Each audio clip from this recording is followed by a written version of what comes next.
اچھا جی، اگلی خبر جناب یہ ہے کہ امریکی نژاد ہے، یہ بڑی انٹرسٹنگ خبر لگی مجھے۔ برطانوی صحافی ہیں چارلس گلاس، جن کو جو ہے وہ ان کا ویزا تھا اس کو منسوخ کر کے واپس بھیجا دیا گیا۔ یہ کہا جاتا ہے کہ ان کو ایک گھر سے یا ہوٹل سے اٹھا کر ایئرپورٹ انہوں نے کہا بھائی جی نکلو ایتھوں۔ اب وجہ اس کی کیا بنی ہے وہ بڑی دلچسپ ہے۔ وہ یہ کہا گیا ہے کہ انہوں نے اپنی خواہش کا اظہار کیا تھا کہ چیئرمین پی ٹی آئی یا بانی P T I Imran Khan سے ان کی ملاقات کروائی جائے۔ تو ملاقات گورنمنٹ نے کہا کہ بھائی ملاقات کس چکر ہے، پاگل ہو گیا تو امریکی نژاد جناب جرنلسٹ ہے تو ملاقات کس چکر میں۔ انہوں نے جناب نے ایک اور کام کیا، ان کے پاس عدالت کا کوئی آرڈر بھی تھا، لیکن ظاہر ہے اس معاملے کے اندر تو عدالت کے آرڈر اس طرح سے کمپلائی ود نہیں ہوتے، لیکن جو چارلس گلاس ہے انہوں نے یہ ایک کیا جو امریکہ کے اندر کرتے ہیں۔ انہوں نے کنسرنڈ جو منسٹر تھے جو کہ it happens to be the Mohsin Naqvi, ان کو ایک ٹویٹ کر دی۔ انہوں نے کہا جناب مجھے جو ہے وہ عمران خان سے ملاقات کروا دیں۔ ٹویٹ کا تو انہوں نے جواب اس طرح سے تو نہیں دیا، انہوں نے ان کو اٹھوایا، ان کا ویزا کینسل کیا، انہوں نے چلو جی بوریا بسترا چکو تو واپس۔ اب اس کے اندر کی خبر جو وہ یہ آ رہی ہے کہ جناب یہ جو ہے نا چارلس گلاس جو ہیں جو امریکی صحافی بھی ہیں، یہ بنیادی طور پر عمران خان صاحب کے دوست بھی ہیں۔ تو ظاہر ہے جب دوست سے ملے گا اندر کی خبریں آئیں گی، ایگزیجریٹ بھی کریں گے، تو انہوں نے کہا کہ جناب آپ فی الحال نکلیں، آپ کا پاکستان کی سرزمین کے اوپر ابھی کوئی مارجن نہیں ہے، کوئی ابھی آپ کی گنجائش نہیں ہے، آپ تو عدالت کے آرڈر لے کے پھر رہے ہیں، آپ وزیر داخلہ کو ای میل کر رہے ہیں کہ جناب مجھے ملنے دیا جائے، مجھے اتھارٹیز ملنے نہیں دے رہی۔ تو انہوں نے کہا کہ جی آپ چلیں۔ تو یہ بڑی مزیدار بات ہوئی کہ نہ عدالت کے آرڈر کا پاسداری کی، نہ انہوں نے امریکن کو نیشنلٹی کی پاسداری کی، انہوں نے کہا جی آپ جائیں یہاں سے اور اپنا کام جا کے کریں۔ اگلی جناب خبر یہ ہے کہ چیئرمین ایف بی آر امجد پرویز ٹوانا صاحب ہیں۔ امجد پرویز ٹوانا صاحب جو چیئرمین ایف بی آر ہیں، انہوں نے ریزائن کرنے کا فیصلہ کر لیا۔ اس کی وجہ جو ہے وہ اگلے سال انہوں نے ریٹائرڈ ہونا تھا، لیکن انہوں نے کہا جی میں ارلی ریٹائرمنٹ اپنی لے رہا ہوں، میں جو ہے وہ لینا چاہ رہا ہوں ریٹائرمنٹ۔ انہوں نے محسن نقوی صاحب کو بھی، دوسرے جو کابینہ کے لوگ تھے ان کو بھی ذکر کیا۔ اب اس کے اندر جو اندر کا مسئلہ ہے، جو اندر کی بات تھی وہ یہ تھی کہ جناب ان کے جو افسر ہیں نا ایف بی آر کے، وہ ان کی بات نہیں سنتے۔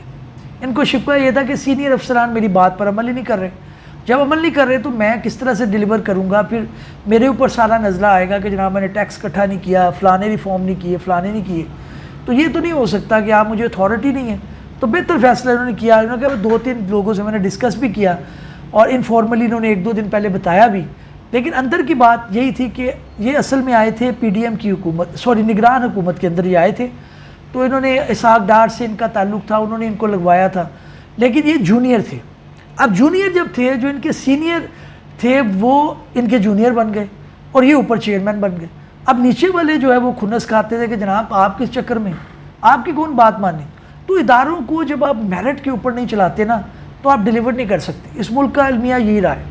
یہ امجد پرویز ٹوانا صاحب، میں ان کی کمپیٹنسی یا ایمانداری پہ بات نہیں کروں گا، میں ایک اصول کی بات کروں گا، وہ یہ ہے کہ جناب آپ کو اگر پتہ ہے کہ ایک جونیئر بندہ ہے، ایک سینئر ہے، تو یہ ٹسل چلے گی، ڈپارٹمنٹ کے اندر مسئلہ آئے گا، ٹیکس آگے لوگ دیتے نہیں ہیں، ٹیکس ریفارمز کی بات آپ کرتے ہیں، آپ نے آئی ایم ایف سے بے شمار وعدے کیے ہیں، تو آپ کم از کم ادارے کے اندر تو میریٹوکریسی رکھیں۔ اسحاق ڈار صاحب کا تعلق دار ہے، شہباز شریف کا تعلق دار ہے، عمران خان کا تعلق دار ہے، فلانے کا تعلق دار ہے، بھائی کب آپ میرٹ کے اوپر کھڑا کریں گے؟ آپ کھڑا کریں میرٹ کے اوپر، اس ملک کے اندر بہت پوٹینشیل، لیکن بات وہی ہے کہ جناب میں تو تعلق داری کی بنیاد پہ معاملات سارے چلاؤں گا، پھر آپ چلا لیں، نہیں چلا، ٹائم گزر گیا، اتنا ٹائم جو گیا وہ ضائع گیا۔ تو اب جو ہے اسحاق ڈار صاحب جو انہوں نے لکھ دیا ہے شہباز شریف صاحب کو، جناب مجھے آپ بری ذمہ کر دیں، میں پہلے ریٹائرڈ ہونا چاہ رہا ہوں۔ اچھی بات ہے، اب میرٹ کے اوپر معاملہ آئے تو زیادہ بہتر ہوگا۔ اگلی اور آخری خبر یہ ہے کہ ملزمان نے دھوکے سے بلا کر نازیبا ویڈیو بنائی، خلیل الرحمان قمر۔